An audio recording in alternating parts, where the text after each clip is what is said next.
മമ്മദേ മമ്മദേ എന്താ? നീ മമ്മൂട്ടി ഫാനാ? നീയും ഫാനാണോന്ന്? എന്തീ പരിപാടി തുടങ്ങാത്ത? മമ്മദേ ഇത് എന്ത് പരിപാടിയാ? അണ്ടാണ്ട് ഒരു പറയുന്ന കേക്ക്.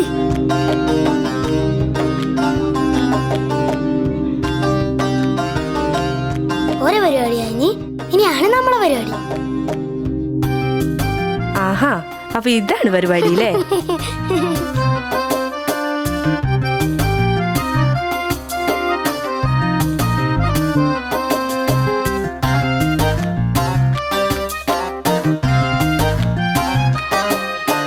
ഒറ്റ സെക്കൻഡ്, ഞാൻ ഈ ഫോട്ടോ എടുത്തോട്ടെ.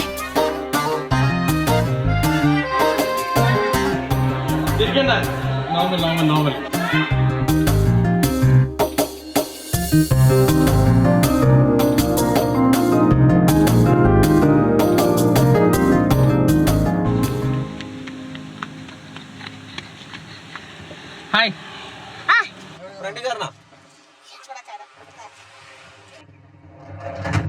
വഴി പറഞ്ഞു കൊടുക്കോ മുഹമ്മദ്? പറയോ?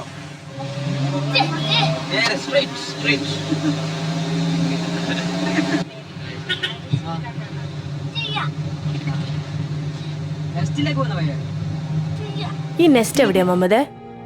Next കൊയിലാണ്ടിയില് junction തൊട്ടടുത്താ. ഇതാ നിന്റെ സ്കൂളല്ലേ? സ്കൂള് മാത്രല്ല, പിന്നെ ഇവിടെ ഞങ്ങളെ നോക്കാൻ കുറെ പേരുണ്ട്, പഠിപ്പിക്കാൻ ടീച്ചർമാരുണ്ട്. പിന്നെ ഞങ്ങൾ ഓടി കളിച്ച് വീണാലൊന്നും ഒരു പ്രശ്നവുമില്ല. അതിന്റെ പ്രശ്നമില്ലാത്ത ഡോക്ടർമാരുണ്ടല്ലോ. ഓ, പിന്നെ ചേച്ചിമാരുണ്ട്, കുറെ വയസ്സായ ആൾക്കാർ വരും. അതെന്തിനാ? ഡോക്ടറെ കാണാൻ. ആ, ഇതേതൊരു മൊഞ്ചത്തി. അത് ഞങ്ങള് ഫാർമസിയിൽ എത്താത്തിയ നല്ല ഭംഗിയാ. നിങ്ങളൊക്കെ അമ്മമാരെ സ്കൂളിൽ കൊണ്ടാക്കി തിരിച്ചു പോയില്ലേ? ആ, ഇവിടെ പോവില്ല. അയ്യോ, അത് തങ്ങളാ, കുട്ടികളെടുക്ക എസ്പേട്ടാ, അങ്ങനെ കുറെ പേരുണ്ട്. അല്ല, അപ്പൊ എല്ലാരും എടുത്തിട്ട് വേണോ ക്ലാസ്സിൽ കൊണ്ടുപോകാൻ? ആ, അവർക്ക് നടക്കാൻ പറ്റില്ല. ഓ, ആ, ഇവിടെ കുറെ കുട്ടികളൊക്കെ ഉണ്ടല്ലോ. പിന്നെ സ്കൂളാകുമ്പോ കുട്ടികളുണ്ടാവൂലേ? അമ്പോ, ഇതപ്പോ ശരിക്കുള്ള സ്കൂളല്ലേ? ശരിക്കുള്ള സ്കൂളാ ചോദിച്ചാ ഇവിടെ അടിയും പരീക്ഷയൊന്നുമില്ല. പക്ഷെ ഞങ്ങക്ക് വേണ്ടിയല്ലേ ഇവിടെ ഉണ്ട്. അപ്പൊ ശരിക്കുള്ള സ്കൂൾ തന്നെ.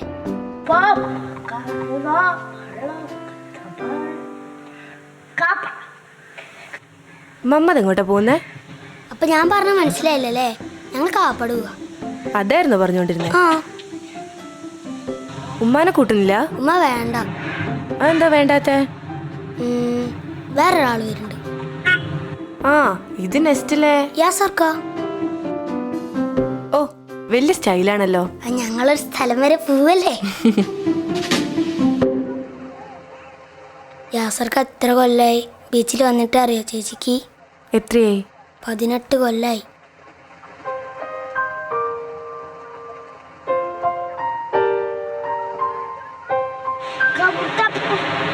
Vasco da Gama. Vasco da Gama. കപ്പലാപ്പിയ. കപ്പലല്ലേ? ആ, ആ. വാസ്കോഡ് ഗാമ കപ്പലിറങ്ങിയത് ഇവിടെയാണല്ലോ ഇപ്പൊ മമ്മത് പറഞ്ഞേ. ആ, ഇപ്പൊ ഞാൻ പറഞ്ഞൊക്കെ മനസ്സിലായി തുടങ്ങിയില്ലേ? പിന്നെ അല്ലാതെ. ഞാനിപ്പോ പറഞ്ഞല്ലോ നിങ്ങളോട് യാത്ര ഇഷ്ടമാണ്. എനിക്ക് ഇപ്പോഴും ഇഷ്ടപ്പെടുന്നതാണ് ഈ മഴയത്ത് യാത്ര ചെയ്യുക എന്നുള്ള കാര്യം. മഴയത്ത് നല്ല മഴയുള്ള അല്ലെങ്കിൽ ചെറിയ മഴയുള്ള മഴക്കാലത്ത് യാത്ര ചെയ്യാം. ഈ നെസ്റ്റ് എനിക്ക് തുടക്കം മുതൽ 2005 മുതൽ അറിയുമെങ്കിലും അതിൽ എൻ്റെ പ്രവർത്തനങ്ങളിൽ കൂടുതൽ പങ്കെടുക്കാൻ പറ്റിയത് ഈ അടുത്ത കാലത്ത്. അതായത് ടെൻഷൻ ഫ്രീ ആണ്. പിന്നെ കുറേ കാര്യങ്ങൾ നമുക്ക് സ്വന്തമായിട്ട് ചെയ്യാം. കുറേ ആളുകൾക്ക് കുറേ ഉപകാരം എത്തുകയും ചെയ്യും.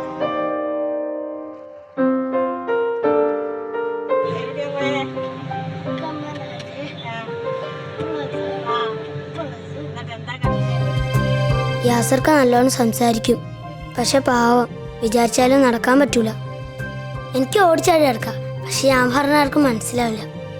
ചിലപ്പോ ഞാൻ പറഞ്ഞാല് പഠിച്ചവന് പോലും മനസ്സിലാവണ്ടാവില്ല.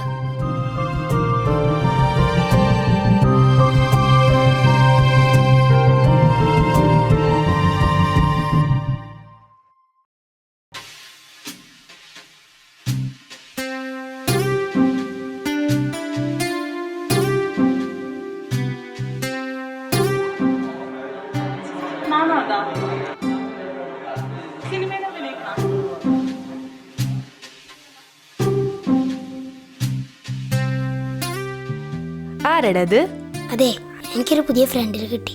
കുറച്ച് പ്രൈവസി തരുമോ? ചേച്ചി ഒന്ന് മേലെ പോയിട്ട് വാ. നടക്കട്ടെ നടക്കട്ടെ.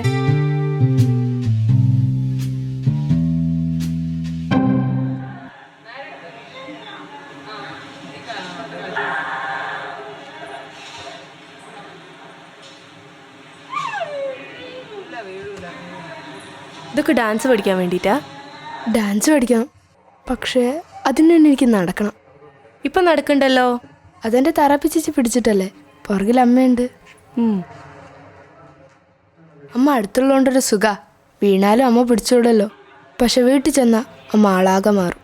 അവിടെ അമ്മയാ തറപ്പിച്ച്. അമ്മയ്ക്ക് ഇതൊക്കെ ചെയ്യിക്കാൻ അറിയോ? അമ്മ എപ്പോഴും ഇവിടെ ഉണ്ടല്ലോ. തറപ്പിച്ചേച്ചി അമ്മയെ പഠിപ്പിക്കും. വീട്ടിൽ നിന്ന് എഴുതുന്നില്ലേ, അമ്മയ്ക്ക് നല്ല വഴക്കും കേൾക്കും. ചിലപ്പോൾ ഭയങ്കര വേദന ചേച്ചി, സഹിക്കാൻ പറ്റൂല. അപ്പം അമ്മ എൻ്റെ കണ്ണൊക്കെ നിറയും. പക്ഷെ അമ്മ ഒന്നും കാണിക്കില്ല, എൻ്റെ മുഖത്ത് പോലും നോക്കൂല. എന്നിട്ട് വീണ്ടും വീണ്ടും ചെയ്യിക്കും, ശരിയാവുന്നവരെ ചെയ്യിക്കും.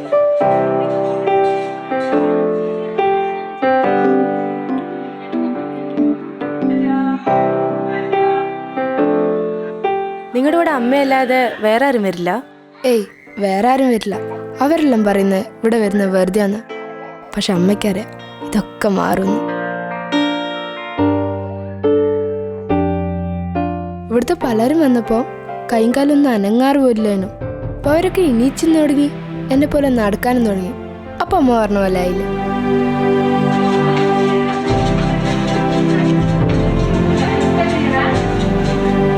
അമ്മ പറയുന്നത് ഒരു ദിവസം ഞാൻ ഡാൻസ് പഠിക്കുന്ന മഞ്ജു വാര്യരൊക്കെ പോലെ. മഞ്ജു വാര്യർ പോലെയോ? ചേച്ചി മഞ്ജു വാര്യരെ കണ്ടിട്ടുണ്ടോ? ആ, ഞാൻ നേരിട്ട് കണ്ടിട്ടുണ്ട്. നേരിട്ടോ? ആ, നല്ല ഭംഗിയായിരിക്കില്ലേ കാണാൻ? ഭംഗിന്ന് പറയാനൊന്നുമില്ല. ഓക്കെ. അസൂയ.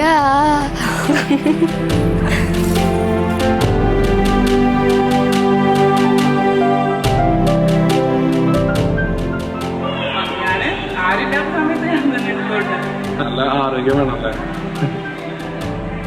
ടീച്ചറൊക്കെ എത്തുമ്പോ അവനൊന്നും കൈകൊണ്ടൊന്നും തൊടില്ലേ. ഇപ്പൊ അവന് കയ്യിൽ എന്തെങ്കിലും വർക്ക് കൊടുത്താല് അപ്പൊ നന്നായിട്ട് ചെയ്യാൻ പറ്റും.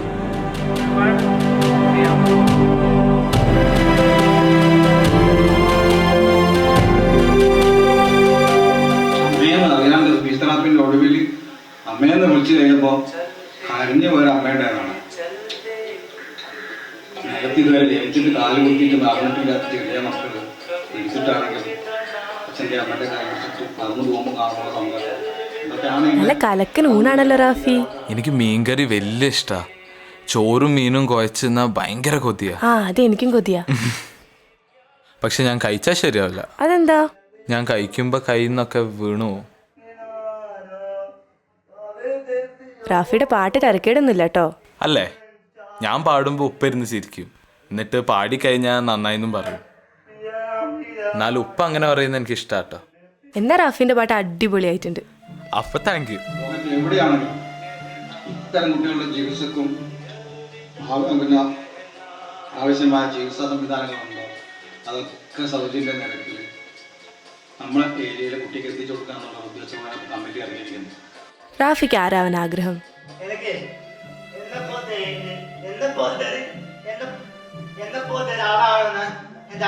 അത് കലക്കി.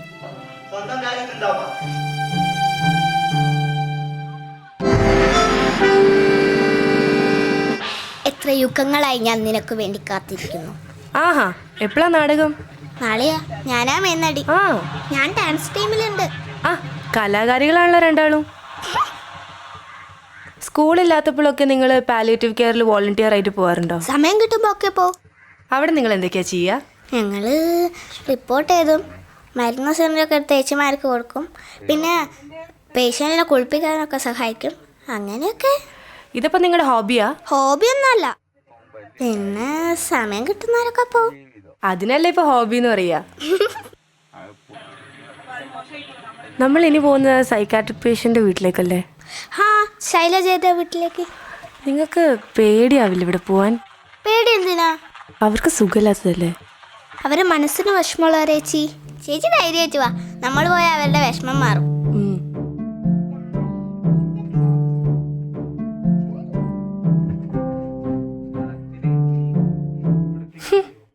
ചേച്ചി മൂക്കൊത്തിണ്ടല്ലോ. അതെന്താണെന്നറിയോ ചേച്ചിയെ, അവർ കഴിച്ച പാത്രമൊന്നും കഴിക്കൂല, അതിലിട്ട് തന്നെ പിന്നെയും തിന്നും. ഞങ്ങൾ വന്നിട്ട് ഇതൊക്കെ ഒന്ന് വൃത്തിയാക്കി കൊടുക്കുന്നത്, അല്ലെങ്കിൽ ആരും ഇങ്ങോട്ട് വരിക തന്നെയില്ല.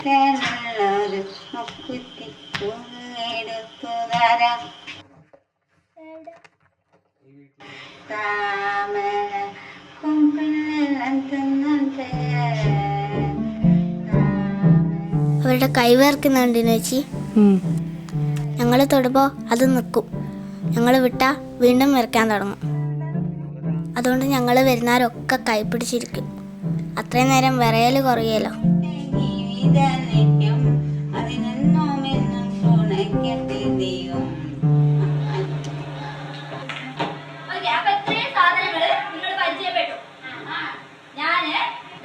ഈ കവറിലേക്ക് ഓരോ സാധനങ്ങള് എടുത്തിടാൻ പോവാം. ഒക്കെ എല്ലാവരും ഒന്ന് കുറച്ച് സമയം എന്തൊക്കെയാണ് ഈ കവറിലുള്ളത് ഒന്ന് ആലോചിച്ച് വെച്ച് ആർക്കും അങ്ങോട്ടും ഇങ്ങോട്ടും പറഞ്ഞു കൊടുക്കരുത്.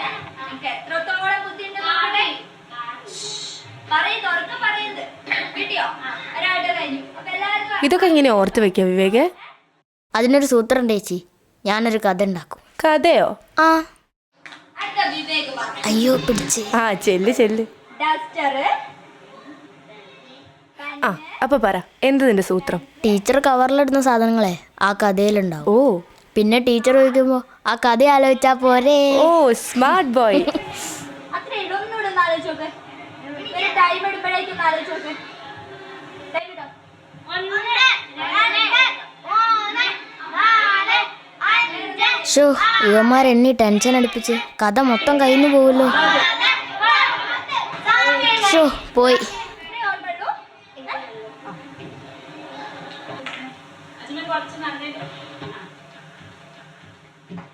കളറൊക്കെ ഞാൻ പെട്ടെന്ന് പഠിച്ച്, പിന്നെ വരയ്ക്കാനും പെയിൻറ് ചെയ്യാനൊക്കെ തുടങ്ങി.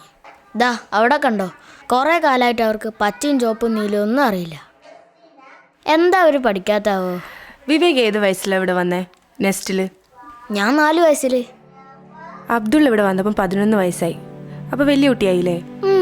വലിയ കുട്ടികൾ പഠിപ്പിക്കാനാണ് ഏറ്റവും പാട്. ഓ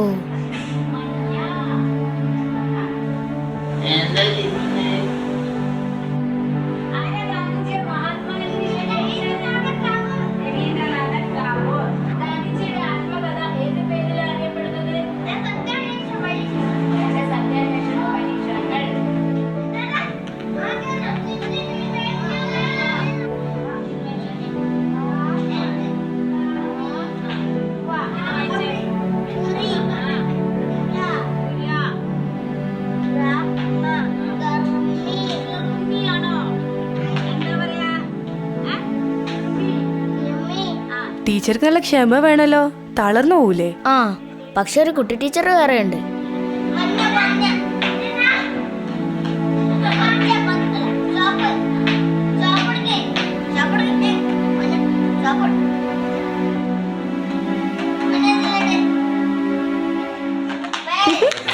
അമ്പടി.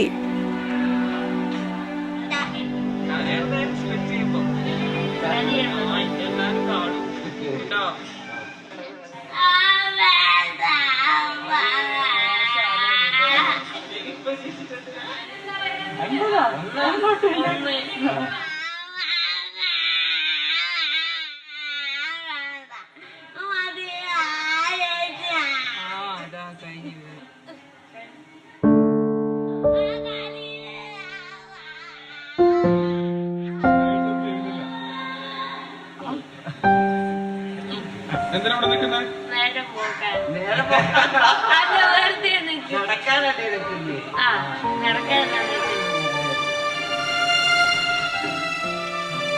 ആ മമ്മദ് ബീച്ചിൽ വന്നേ പിന്നെ വിടലോട് വിടലേനു. ഓൻ്റെ കടലും മണ്ണും കപ്പലും. അപ്പോൾ റിയാസ്ക്ക് പറഞ്ഞ് അന്നയും കൊണ്ടുപോകാമല്ലോ എന്ന്. എനിക്ക് ഓരോട് പോകാൻ ഭയങ്കര ഇഷ്ടമാണ്, നല്ല സ്പീഡാ. എടുത്തോട്ടോ.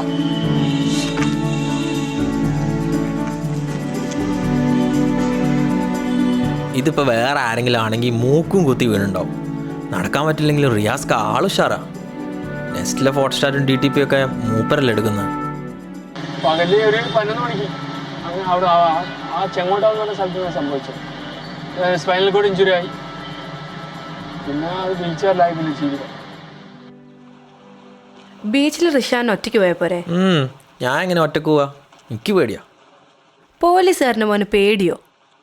അത് ഒരു ദിവസം ഉമ്മ ബസ്സിൽ നിന്ന് ഇറങ്ങിയിട്ടും തിരക്ക് കാരണം എനിക്ക് ഇറങ്ങാൻ പറ്റിയില്ല. ഒറ്റയ്ക്കായപ്പോൾ എനിക്ക് പേടിയായി. അത് പണ്ടല്ലേ, റിഷാനിപ്പോൾ വലിയ കുട്ടിയായില്ലേ? എന്നാലും ഒറ്റയ്ക്ക് എന്നെ ഏടിയും വിടൂല. ബീച്ചിൽ വെച്ച് റിയാസ്ക കുറേ തവണ ഇങ്ങനെ അങ്ങത്തോളം വണ്ടി ഓടിച്ചു. അപ്പം എനിക്കൊരു കഥയും പറഞ്ഞു തന്നു. പേരെനിക്ക് ഓർമ്മയില്ല. ഒരു കാറോട്ടക്കാരൻ്റെയാണ്. ഒരു മത്സരത്തിനിടെ അയാളുടെ കാർ അപകടത്തിൽപ്പെട്ട് മുഴുവൻ കത്തിപ്പോയി. കുറച്ച് നാൾ കഴിഞ്ഞ് അയാൾ വേദനയൊക്കെ സഹിച്ച് പിടിച്ച് തിരിച്ചു വന്ന് വീണ്ടും മത്സരിച്ചു. പക്ഷേ അയാൾ ജയിച്ചില്ല. എന്നിട്ട് അയാൾ ഓടിച്ചുകൊണ്ടേയിരുന്നു കുറേ കാലം. വെറുതെ അല്ല റിയാസ്ക സ്പീഡ് കുറയ്ക്കാത്ത. അത് ഞാൻ കണ്ട്. എമ്മാരി പൂക്കയാൾ പോകുന്ന. ആഹാ, നിങ്ങളിപ്പോൾ നമ്മളെ പോലെ സംസാരിക്കാൻ തുടങ്ങി. അല്ല റിഷാനെ, നിന്നെ പറ്റിയിട്ടൊരു വിറ്റ് കേട്ടല്ലോ ആംബുലൻസിന്റെ. അയ്യോ, അത് കേട്ടല്ലേ? എന്തായിരുന്നു അത്? ഒന്ന് പറഞ്ഞേ. അത് ഈ നെസ്റ്റിലെ ആംബുലൻസ് വാങ്ങിച്ചു. നല്ല ഉഷാർ വണ്ടിയായിരുന്നു, AC ഒക്കെ ഉള്ള. പക്ഷെ ഞങ്ങൾക്ക് അകത്ത് കയറാൻ പറ്റിയില്ല. അന്നിപ്പോൾ വീട്ടിൽ വന്ന് ബൂട്ടും തൊപ്പിയൊക്കെ ഊരുമ്പോൾ ഞാൻ ഉപ്പാനോട് ചോദിച്ച്, ഉപ്പാക്ക് വേഗം മരിച്ചൂടെ, എന്നാൽ എനിക്ക് ആംബുലൻസ് കയറാമോ? ഉപ്പ ആദ്യം ചിരിച്ച്, എന്നിട്ട് എന്നോട് ചോദിച്ച്, ഉമ്മ മരിച്ചാൽ പോരടാ, ഉമ്മയല്ല എന്നെ നെസ്റ്റ് കൊണ്ടുവന്ന്, അതുകൊണ്ട് ഉപ്പ മരിച്ചാൽ മതി എന്ന് ഞാൻ പറഞ്ഞു. നെസ്റ്റിനകത്തേക്ക് കയറുന്ന സമയത്ത് നമ്മുടെ രാഷ്ട്രീയവും നമ്മുടെ മതവും നമ്മളെ മറ്റ് ചിന്തകളൊക്കെ തന്നെ മാറ്റി നമുക്ക് ഒരൊറ്റ ചിന്ത മാത്രമായിട്ട് മാറി. അതുകൊണ്ടാണ് ഞങ്ങളൊക്കെ തന്നെ ഞങ്ങളെ പരിചയപ്പെടുന്നത് വോളണ്ടിയർ എന്നുള്ള രീതിയിലാണ്. നമ്മൾ പറയുന്നത് വിശക്കുന്നവന് ഭക്ഷണം കൊടുക്കുമ്പോഴാണ് ഇവിടെ സ്വർഗം ഉണ്ടാകുന്നത്, വേദനിക്കുന്നവന് അവന് വേദന കുറയ്ക്കാനുള്ള ഗുളിക എത്തിച്ചു കൊടുക്കുമ്പോഴാണ് സ്വർഗം ഉണ്ടാകുന്നത്, ഒരാൾ വൃത്തിഹീനമായ വീട് വൃത്തിയാക്കുമ്പോഴാണ് അവിടെ സ്വർഗം ഉണ്ടാകുന്നതെന്നാണ് നമ്മുടെ വിശ്വാസം. എൻ്റെ വിശ്വാസം അതാണ്. മിന്നുവിനെ കാണാൻ ഒരു കുഞ്ഞു മിക്കി മൗസിനെ പോലെ ഉണ്ടല്ലോ. മിന്നു മിന്നു മിന്നുവിന് ഞാൻ പറയുന്നൊന്നും കേൾക്കുന്നില്ല.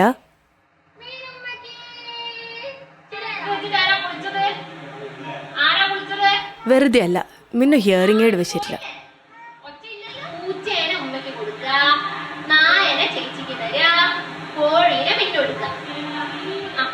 നമുക്ക് സൗകര്യം ഇല്ലാത്തതിന്റെ പേരില് പിന്നെ തൊട്ടടുത്ത് ഫ്ലാറ്റിൽ നമ്മൾ വാടക എടുത്തിട്ട്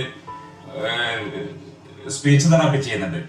അപ്പൊ നമ്മളിപ്പോ ആവശ്യത്തിനോ അനാവശ്യത്തിനോ എല്ലാം സംസാരിച്ചുകൊണ്ടിരിക്കുക, ഒരു മറ്റുള്ളവരുടെ ദൂഷ്യങ്ങൾ പറയാൻ ആവശ്യമില്ലാത്ത കാര്യങ്ങൾ.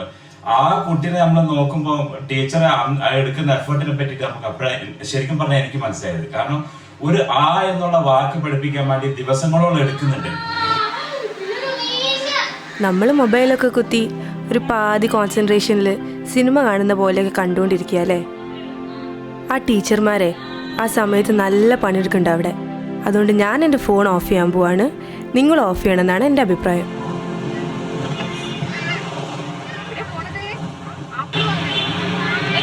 കുട്ടികളെയും കൊണ്ട് അവരടുത്തുള്ളൊരു ഫ്രൂട്ട് സ്റ്റോൾ വരെ പോയി. ഒരു പ്രാക്ടിക്കൽ എക്സസൈസ്. ഫ്രൂട്ട്സ് ഒക്കെ വാങ്ങിയിട്ടും ആ കടക്കാരൻ പൈസയൊന്നും വാങ്ങിയില്ല. അയാൾ പറയുന്നത് അയാൾക്ക് ഇതെങ്കിലും ചെയ്യാൻ പറ്റുന്നുണ്ടല്ലോ എന്നാ. നല്ല വേൾഡ് ക്ലാസ് ഫെസിലിറ്റി ഉള്ള ഓഡിയോ ലാബ് ഉണ്ട് നെസ്റ്റിൽ. പക്ഷേ കുട്ടികളെ ചികിത്സിക്കാനുള്ള എക്യുപ്മെന്റ്സ് അധികമില്ല. ചിലപ്പോൾ നമ്മൾ വിചാരിച്ചൊരു സൊല്യൂഷൻ ഉണ്ടാക്കാൻ പറ്റുന്നില്ല.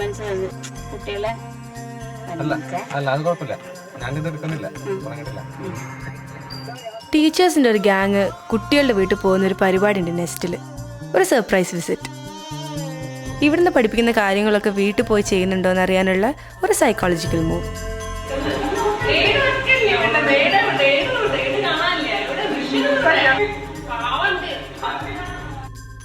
സംഭവം ഒഫീഷ്യലാണെങ്കിലും ഞങ്ങൾക്കത് മറക്കാൻ പറ്റാത്തൊരു വിസിറ്റായിരുന്നു. ഉന്നക്കായ, കല്ലുമ്മക്കായ, പത്തിരി, ചിക്കൻ കറി കേൾക്കുമ്പോൾ തന്നെ കൊതിയാവുന്നുണ്ടാവും അല്ലേ? ഈ കോഴിക്കോട്ടുകാർ അങ്ങനെയാണ്, ഇഷ്ടമുള്ളവരവർ നല്ലോണം സൽക്കരിക്കും. അവിടുന്ന് വന്നപ്പോൾ എനിക്കൊരു കാര്യം മനസ്സിലായി. ആ ടീച്ചർമാരെ അവർ പഠിപ്പിക്കാൻ മാത്രമല്ല തിന്നാനും നല്ല കപ്പാസിറ്റി ഉള്ളവരാ. അമ്മാതിരി തീറ്റയായിരുന്നു. അവിടെ ഉള്ളത് മൊത്തം തിന്നിർത്ത്. എന്നെ സംബന്ധിച്ചിടത്തോളം എനിക്കുണ്ടായ കുട്ടികളിൽ എന്റെ കുട്ടികളായാലും ശരി, എന്റെ മക്കൾക്കുണ്ടായ കുട്ടികളായാലും ശരി, ദൈവത്തിന്റെ അനുഗ്രഹം കൊണ്ട് ഒരു ബുദ്ധിമുട്ടുമില്ല, വളരെ സന്തോഷകരമാണ്. അപ്പോൾ ഞാൻ വിചാരിക്കുകയാണ് വേറെ ഓരോരുത്തർ അമ്മമാർ അനുഭവിക്കുന്ന വേദനകൾ അത് എന്നിലങ്ങാൻ ഉണ്ടാവുകയാണെങ്കിൽ എത്രമാത്രം പ്രയാസങ്ങൾ ഉണ്ടാവുമായിരുന്നു എന്നുള്ളൊരു ചിന്ത. ഒരാളെ നിസ്സഹായാവസ്ഥയിൽ നമ്മൾ എന്റെ കാലം ഒന്ന് എടുത്ത് ഇങ്ങോട്ട് വെച്ച് തരുമോ എന്ന് ചോദിക്കുമ്പോൾ ശരിക്കും പറഞ്ഞാൽ കാണുന്നത് കണ്ണീരാണ്. നമ്മുടെ മമ്മദിനെ ഏറ്റവും പ്രയാസമുള്ളൊരു എക്സസൈസ് കാണിച്ചു തരാം. അവൻ്റെ ഐ കോണ്ടാക്ട് ഡെവലപ്പ് ചെയ്യാനുള്ളൊരു പ്രാക്ടീസ് അത്. പക്ഷെ അവൻ ആ പാവനെ പേടിയാ, എന്ത് വന്നാലും അതിൻ്റെ കണ്ണിലേക്ക് അവൻ നോക്കൂല. എൻ്റെ മമ്മദേ, ആ പെണ്ണ് വന്നപ്പോൾ എന്തായിരുന്നു നിന്റെ കളിയും ചിരി? ഇപ്പം അതൊക്കെ ഇവിടെ പോയി. ഞങ്ങളത് ഈ സാധനത്തിനെടുത്ത് മാറ്റി. അതിനൊന്ന് നോക്കി ചിരിച്ചാൽ തീരുന്ന പ്രശ്നമല്ലേ ഉള്ളൂ. ഒന്ന് ചിരിക്കടോ. ആ നിങ്ങളിങ്ങ് വാ, ഞാൻ ഒരാളെ കാണിച്ചു തരാം. ഇതാര മുഹമ്മദേ ചുള്ളൻ? ഇത് യൂനിസ്കിയ. കല്യാണമൊക്കെ കഴിഞ്ഞ അവരെ വെറുതെ വിട്ടേക്ക്.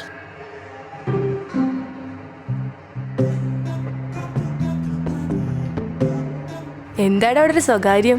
ഇതേ നെസ്റ്റിന്റെ ഒരു സ്വപ്ന. വാ പറഞ്ഞുതരാം. ഇതെങ്ങോട്ട് നമ്മൾ പോകുന്നേ? നെസ്റ്റ് വാങ്ങിക്കാൻ പോകുന്ന പുതിയൊരു സ്ഥലമാണ് ഇത്. നല്ല രസമുള്ള സ്ഥലമാണ്. ഇവിടുത്തെ കാളൊക്കെ വലുതാ. സ്വിമ്മിംഗ് പൂളൊക്കെ ഉണ്ടാവും. ആ, അപ്പൊ ഡെയിലി ഇവിടെ കുളിക്കാലോ? കുളിക്കാനൊന്നല്ല, പിന്നെ നടക്കാൻ ട്രെയിനിങ് ഒക്കെ ഉണ്ട്. ആ, ഓക്കെ ഓക്കെ. വാഷിങ്ടൺ എവിടെയാണെന്നറിയോ? അമേരിക്ക. ആ, അവിടുത്തെ രീതി എവിടെയും വരാൻ പോകുന്നത്. ഞങ്ങളെ നോക്കാനാ. ചിലപ്പോൾ ഒരു വന്നാലേ എനിക്ക് ശരിക്കും സംസാരിക്കാനും പറ്റും.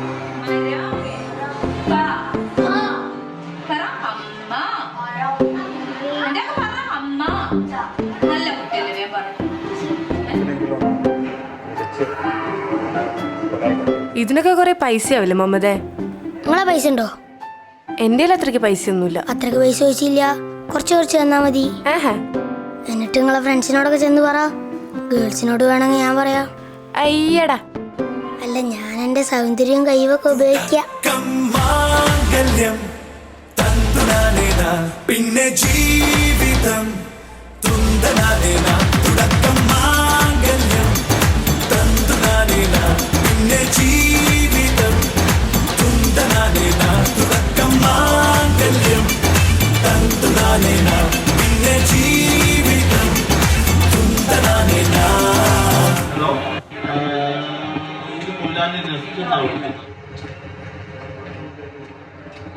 നെസ്റ്റ് നെസ്റ്റിലേക്ക് ഒരു കുട്ടീനെ എടുക്കുന്നതിന് മുന്നേ ഒരു സിസ്റ്റമാറ്റിക് പ്രൊസീജിയർ ഉണ്ട്. ഇവിടുന്ന് ഒരു ടീം ആദ്യം ആ കുട്ടിയുടെ വീട്ടിലേക്ക് പോകും. അവരുടെ വീട്ടിലെ സാഹചര്യങ്ങൾ എന്തൊക്കെയാണ്, പിന്നെ ആ കുട്ടികളെ വേണ്ട രീതിയിൽ പരിഗണന കിട്ടുന്ന ഫാമിലിയാണ് എന്നൊക്കെയുള്ളത് നമ്മൾ നോക്കും. ഡോക്ടർ കേട്ടില്ലേ? ഒന്ന് നിന്ന് നോക്കാം. ഒരായില കഴിച്ചതല്ലേ? ഒന്നും ഉണ്ടായില്ല. പെട്ടെന്ന് ഒരു ദിവസം നിരങ്ങാണ്ടായപ്പോ ഞങ്ങൾ കാണിക്കാൻ പോയതാ.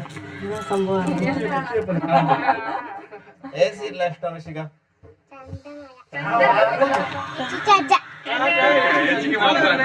ഞാൻ എൻ്റെ വീട്ടിലെ സ്പെഷ്യൽ ചൈൽഡാ. നിങ്ങൾ നിങ്ങളുടെ വീട്ടിലെയും. ഈ കുട്ടികൾ എന്നെപ്പോലെയോ നിങ്ങളെപ്പോലെയോ സ്പെഷ്യൽ കിഡ്സ് മാത്രമല്ല, അവർ ദൈവത്തിൻ്റെ ലിമിറ്റഡ് എഡീഷനാണ്.